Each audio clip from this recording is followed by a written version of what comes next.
1. Seorang bidan mendapati pasien yang menolak tindakan medis yang disarankan karena alasan pribadi. Apa langkah yang tepat sesuai kode etik bidan? A. Memberikan informasi mendetail tentang manfaat dan risiko tindakan medis yang ditawarkan. B. Menghormati keputusan pasien setelah memberikan penjelasan lengkap. C. Mendiskusikan keputusan pasien dengan tim medis lain untuk mendapatkan pandangan tambahan. D. Menawarkan alternatif tindakan yang lebih sesuai dengan keyakinan pasien. E. Mendorong pasien untuk berdiskusi lebih lanjut dengan keluarganya sebelum membuat keputusan.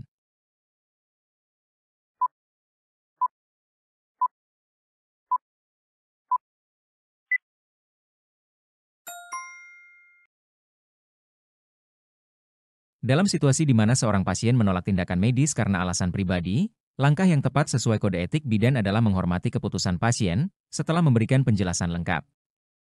Ini mencakup memberikan informasi yang jelas dan mendetail mengenai manfaat dan risiko, namun tetap menghormati hak pasien untuk membuat keputusan berdasarkan keyakinan dan preferensinya. 2. Dalam kasus di mana seorang pasien meminta perlakuan berdasarkan kepercayaan budaya lokal yang berbeda dari standar medis, apa yang harus dilakukan bidan? A. Menjalin komunikasi terbuka untuk memahami latar belakang budaya pasien. B. Menggabungkan aspek budaya dengan pendekatan kesehatan berbasis bukti. C. Melibatkan tokoh masyarakat atau ahli kesehatan budaya untuk mencari solusi terbaik. D. Menghormati kepercayaan pasien sambil tetap memprioritaskan keselamatan pasien. E. Menawarkan pilihan tindakan medis yang mempertimbangkan keyakinan pasien.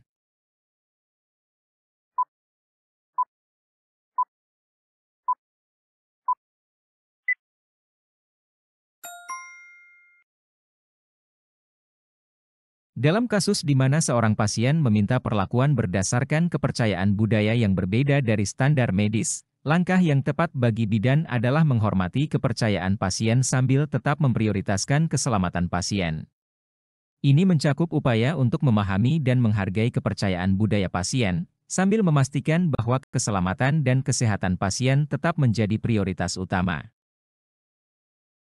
3. Seorang bidan bekerja di sebuah klinik yang kekurangan tenaga medis. Pasien terus berdatangan.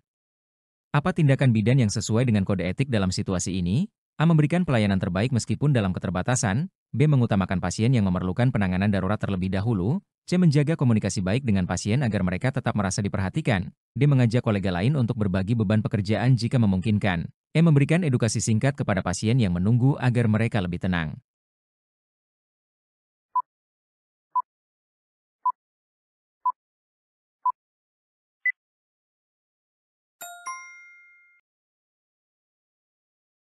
Dalam situasi di mana seorang bidan bekerja di klinik yang kekurangan tenaga medis dan pasien terus berdatangan, tindakan yang paling sesuai dengan kode etik adalah mengutamakan pasien yang memerlukan penanganan darurat terlebih dahulu. Ini adalah prinsip dasar dalam pelayanan kesehatan, di mana penanganan segera harus diberikan kepada pasien yang paling membutuhkan, sambil tetap berusaha memberikan perhatian dan komunikasi yang baik kepada semua pasien.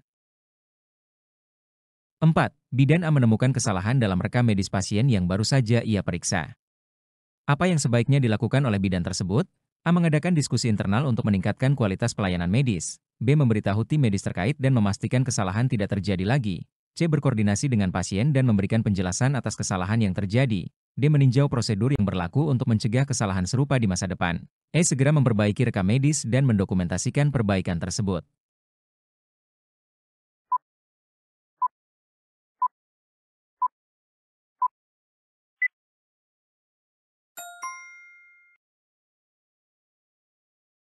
Dalam situasi di mana bidan A menemukan kesalahan dalam rekam medis pasien yang baru saja ia periksa, langkah yang sebaiknya diambil adalah segera memperbaiki rekam medis dan mendokumentasikan perbaikan tersebut.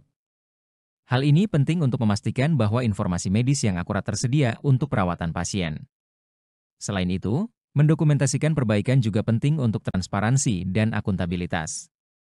Setelah itu, langkah-langkah lain seperti berkoordinasi dengan tim medis dan meninjau prosedur juga bisa diambil untuk mencegah kesalahan serupa di masa depan. 5. Seorang pasien hamil dengan komplikasi serius memerlukan rujukan ke rumah sakit. Keluarga pasien enggan menyetujui rujukan tersebut.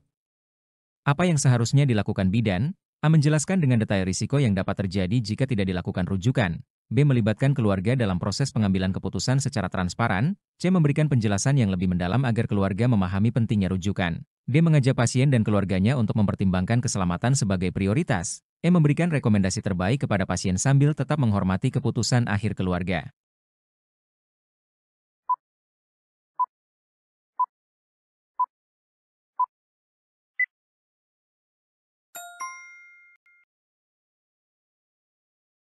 Dalam situasi di mana seorang pasien hamil dengan komplikasi serius memerlukan rujukan ke rumah sakit, tetapi keluarganya enggan menyetujui, langkah yang seharusnya dilakukan bidan adalah menjelaskan dengan detail risiko yang dapat terjadi jika tidak dilakukan rujukan.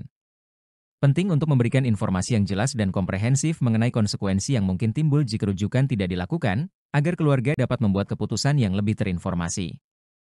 Setelah itu, melibatkan keluarga dan mendiskusikan opsi secara terbuka juga sangat penting. 6. Jika seorang bidan menghadapi situasi di mana pasien meminta tindakan medis yang tidak sesuai dengan keyakinan pribadinya, apa yang sebaiknya dilakukan? A. Menghormati permintaan pasien dan memberikan informasi lengkap. B. Merujuk pasien ke tenaga medis lain yang bisa memberikan pelayanan yang diminta. C. Menjaga profesionalisme dan mengutamakan keselamatan pasien. D. Berdiskusi dengan pasien untuk mencari solusi yang memenuhi kebutuhan medis. E. Menawarkan alternatif layanan yang masih sesuai dengan standar medis dan keyakinan pasien.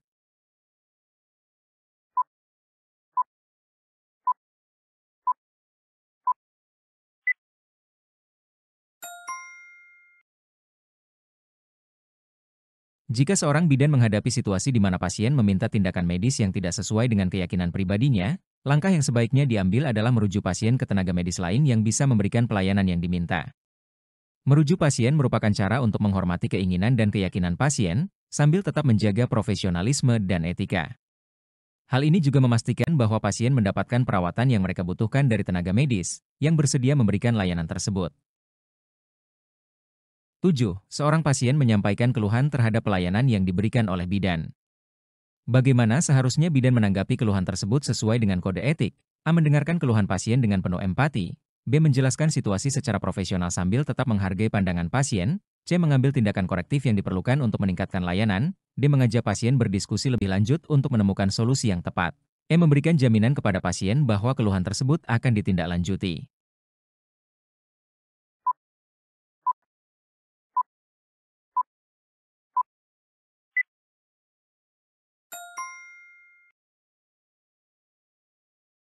Dalam menanggapi keluhan pasien terhadap pelayanan yang diberikan, langkah yang seharusnya diambil oleh bidan sesuai dengan kode etik adalah mendengarkan keluhan pasien dengan penuh empati.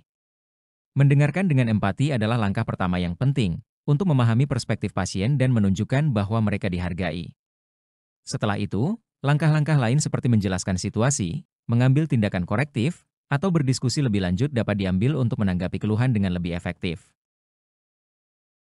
8. Seorang bidan menemukan bahwa salah satu pasiennya memiliki riwayat kesehatan yang tidak didokumentasikan dengan benar. Apa langkah terbaik yang harus dilakukan bidan? A. Memberikan perhatian lebih pada pasien untuk memastikan perawatan yang lebih akurat. B. Memberikan edukasi kepada pasien mengenai pentingnya informasi kesehatan yang lengkap. C. Berkoordinasi dengan tim medis lain untuk memastikan rekam medis diperbarui. D. Meninjau kembali prosedur pembuatan rekam medis untuk memastikan kesalahan tidak terulang. E. Memperbarui rekam medis dengan segera dan menyampaikan temuan ini kepada tim medis.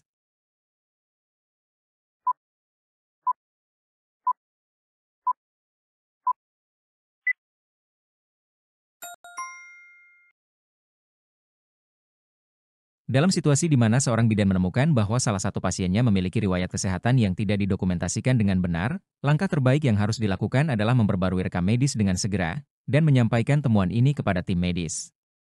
Memperbarui rekam medis adalah penting untuk memastikan bahwa informasi yang akurat tersedia untuk perawatan pasien. Selain itu, menyampaikan temuan kepada tim medis juga membantu dalam menjaga transparansi dan akuntabilitas dalam praktik medis. Setelah itu, langkah-langkah lain seperti edukasi pasien dan peninjauan prosedur juga dapat diambil untuk mencegah kesalahan di masa depan. 9. Ketika menghadapi situasi di mana bidan harus memilih antara menjaga keyakinan pribadinya atau menyelamatkan pasien, apa yang harus menjadi prioritas? A. Memberikan layanan medis terbaik sambil tetap menghargai keyakinan pribadi. B. Berkolaborasi dengan tenaga medis lain untuk menjaga profesionalisme. C. Mengutamakan keselamatan dan kesehatan pasien sesuai dengan standar medis. D. Mencari solusi yang memenuhi standar medis tanpa melanggar keyakinan pribadi. E. Berkoordinasi dengan pasien untuk memastikan mereka mendapatkan perawatan terbaik.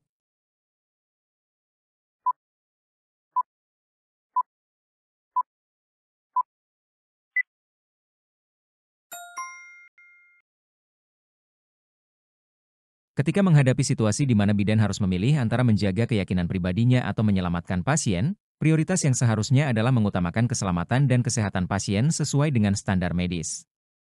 Keselamatan dan kesehatan pasien adalah prinsip utama dalam praktik medis, dan keputusan yang diambil harus selalu berfokus pada kebutuhan pasien. Meskipun penting untuk menghargai keyakinan pribadi, keselamatan pasien tetap harus menjadi prioritas utama. 10. Seorang bidan ingin meningkatkan kualitas layanan di tempat kerjanya. Apa yang bisa dilakukan? A. Mengikuti pelatihan profesional untuk meningkatkan pengetahuan dan keterampilan. B. Mencari umpan balik dari pasien untuk mengetahui area yang perlu diperbaiki. C. Berkolaborasi dengan rekan kerja untuk mengembangkan prosedur baru yang lebih efektif. D. Melakukan evaluasi berkala terhadap kualitas pelayanan yang diberikan. E. Mengajukan ide-ide inovatif untuk meningkatkan standar pelayanan kesehatan di klinik.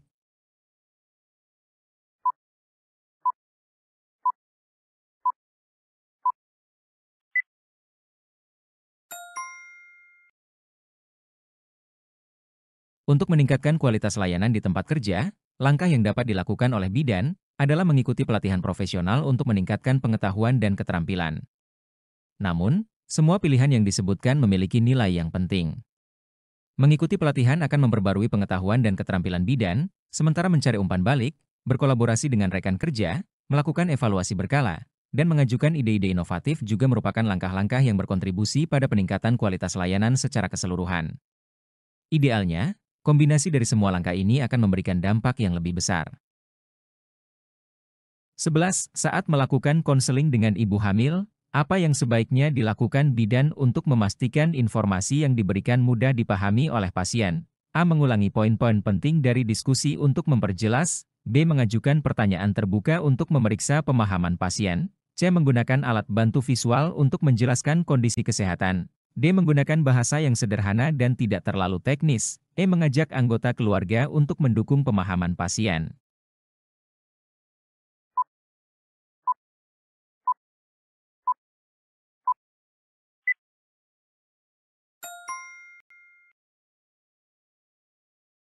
Saat melakukan konseling dengan ibu hamil, langkah yang sebaiknya dilakukan bidan untuk memastikan informasi yang diberikan mudah dipahami adalah menggunakan bahasa yang sederhana dan tidak terlalu teknis. Menggunakan bahasa yang sederhana akan membantu pasien memahami informasi dengan lebih baik.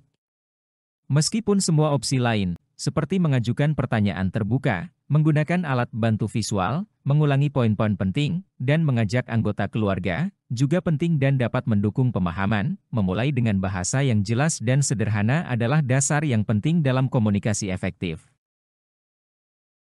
12. Jika seorang pasien menunjukkan rasa cemas saat menjalani pemeriksaan, apa yang bisa dilakukan bidan untuk menciptakan komunikasi yang lebih efektif? A. Menggunakan nada suara yang tenang dan empatik. B. Menyediakan waktu lebih untuk mendengarkan keluhan pasien. C. Memberikan penjelasan yang rinci tentang proses pemeriksaan. D. Menyampaikan apresiasi atas kepercayaan pasien kepada bidan. E. Mengajak pasien berdiskusi lebih lanjut untuk mengurangi kecemasan.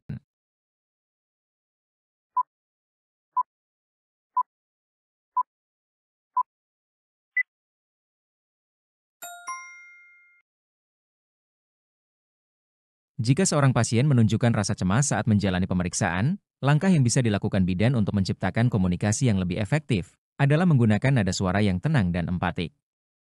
Nada suara yang tenang dan empatik dapat membantu menenangkan pasien dan menciptakan suasana yang lebih nyaman.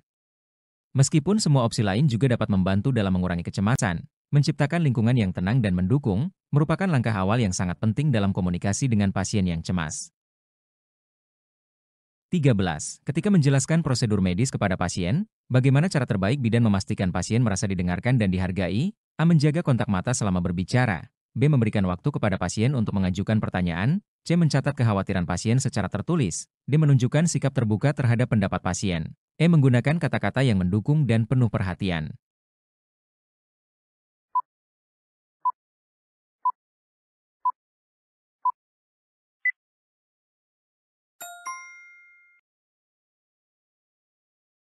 Ketika menjelaskan prosedur medis kepada pasien, cara terbaik bagi bidan untuk memastikan pasien merasa didengarkan dan dihargai adalah memberikan waktu kepada pasien untuk mengajukan pertanyaan. Memberikan waktu untuk bertanya, menunjukkan bahwa bidan menghargai masukan dan kekhawatiran pasien. Ini menciptakan ruang untuk dialog yang lebih terbuka dan dapat membantu pasien merasa lebih terlibat dan dihargai dalam proses perawatan. Meskipun semua opsi lain juga penting, memberi waktu untuk pertanyaan adalah langkah kunci dalam membangun komunikasi yang efektif. 14. Seorang pasien sulit memahami penjelasan medis yang diberikan bidan. Apa langkah terbaik yang bisa dilakukan bidan untuk mengatasi hal ini? A. Menyediakan brosur informasi yang bisa dibaca di rumah. B. Menggunakan analogi atau contoh dari kehidupan sehari-hari. C. Menyederhanakan penjelasan dengan bahasa yang lebih mudah dipahami. D. Mengulangi penjelasan secara perlahan dan bertahap. E. Meminta pasien untuk mengulangi informasi yang telah dijelaskan.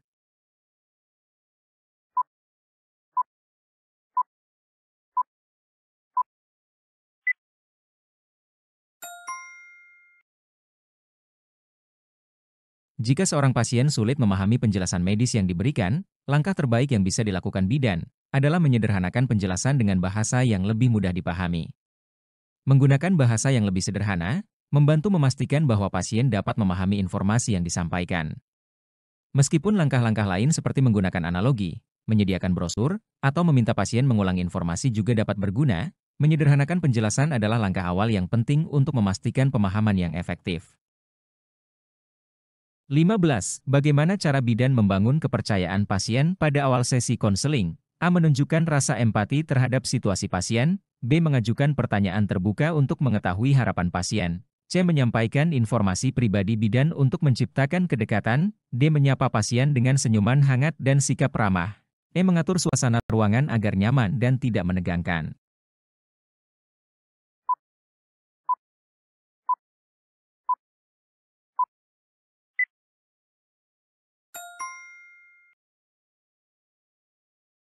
Untuk membangun kepercayaan pasien pada awal sesi konseling, cara yang paling efektif adalah menyapa pasien dengan senyuman hangat dan sikap ramah. Senyuman hangat dan sikap ramah menciptakan kesan positif dan membuat pasien merasa diterima. Ini adalah langkah awal yang penting dalam membangun hubungan yang saling percaya. Meskipun semua opsi lain juga mendukung hubungan yang baik, menyapa dengan hangat adalah dasar yang kuat untuk interaksi yang positif.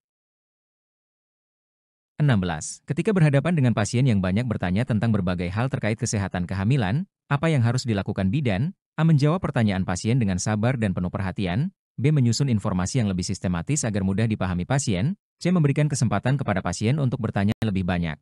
D. Mengidentifikasi pertanyaan yang paling penting dan memberikan prioritas. E. Mengarahkan pasien untuk sumber-sumber informasi tambahan yang dapat diakses.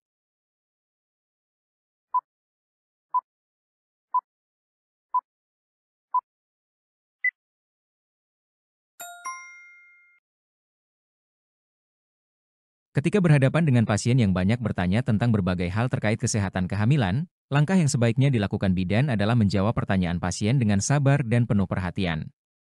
Memberikan jawaban yang sabar dan penuh perhatian, menunjukkan bahwa bidan menghargai kekhawatiran dan kebutuhan informasi pasien. Ini membantu membangun kepercayaan dan memastikan bahwa pasien merasa didengar dan diperhatikan.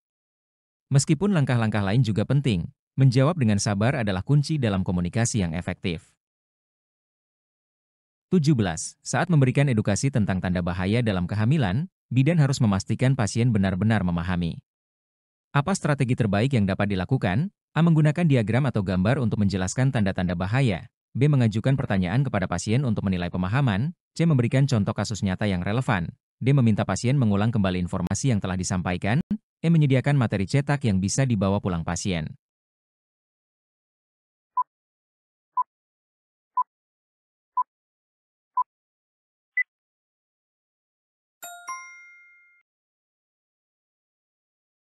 Saat memberikan edukasi tentang tanda bahaya dalam kehamilan, strategi terbaik yang dapat dilakukan bidan adalah mengajukan pertanyaan kepada pasien untuk menilai pemahaman. Dengan mengajukan pertanyaan, bidan dapat memastikan bahwa pasien benar-benar memahami informasi yang disampaikan dan dapat mengidentifikasi area yang mungkin perlu penjelasan lebih lanjut. Meskipun semua opsi lain juga bermanfaat, menilai pemahaman secara langsung membantu memastikan bahwa pasien siap untuk mengenali tanda bahaya yang mungkin muncul. 18. Dalam memberikan pelayanan kebidanan, bidan harus menjaga komunikasi yang jelas dan transparan. Apa yang bisa dilakukan untuk mencegah kesalahpahaman dengan pasien? A. Mengulang informasi penting sebelum tindakan dilakukan. B. Menggunakan bahasa tubuh yang mendukung dan ramah. C. Mengajak pasien untuk mendiskusikan harapan dan keinginannya. D. Menjaga transparansi dalam setiap langkah yang dilakukan. E. Memberikan ruang bagi pasien untuk menyampaikan pendapat dan kebingungannya.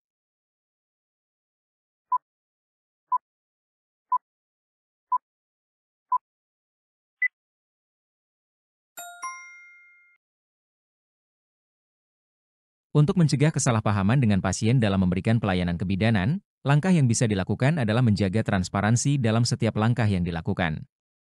Dengan menjaga transparansi, pasien akan lebih memahami proses dan tindakan yang akan dilakukan, sehingga mengurangi kemungkinan kesalahpahaman.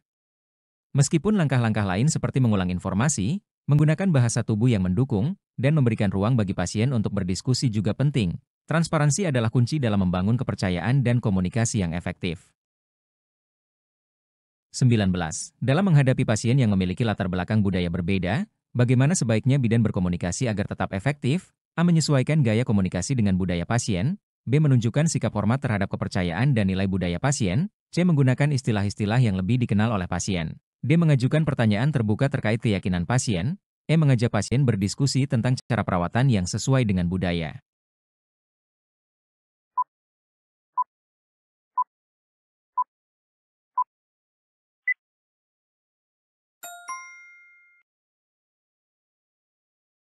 Dalam menghadapi pasien yang memiliki latar belakang budaya berbeda, cara yang sebaiknya dilakukan bidan untuk berkomunikasi agar tetap efektif adalah menunjukkan sikap hormat terhadap kepercayaan dan nilai budaya pasien. Menunjukkan sikap hormat membantu membangun kepercayaan dan menciptakan lingkungan yang nyaman bagi pasien untuk berkomunikasi. Meskipun semua opsi lain juga penting dan mendukung komunikasi yang efektif, sikap hormat terhadap kepercayaan dan nilai budaya adalah fondasi yang krusial dalam interaksi dengan pasien dari berbagai latar belakang. 20. Apa yang bisa dilakukan bidan untuk meningkatkan hubungan interpersonal dengan pasien selama kunjungan pertama? A. Menyapa pasien dengan penuh perhatian dan sikap ramah. B. Menunjukkan ketertarikan terhadap riwayat kesehatan pasien. C. Menghargai setiap perasaan dan kekhawatiran yang disampaikan pasien. D. Menjelaskan dengan jelas tentang proses perawatan yang akan dilakukan. E. Membangun dialog yang terbuka dan saling menghargai.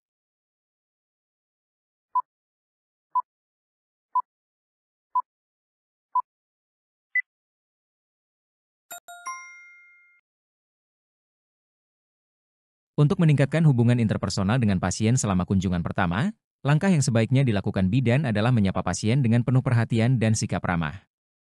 Sikap ramah dan perhatian pada saat menyapa pasien menciptakan kesan positif dan membantu pasien merasa nyaman. Meskipun semua langkah lain juga penting dalam membangun hubungan yang baik, menyapa dengan hangat adalah fondasi awal yang sangat penting untuk komunikasi yang efektif dan interaksi yang positif.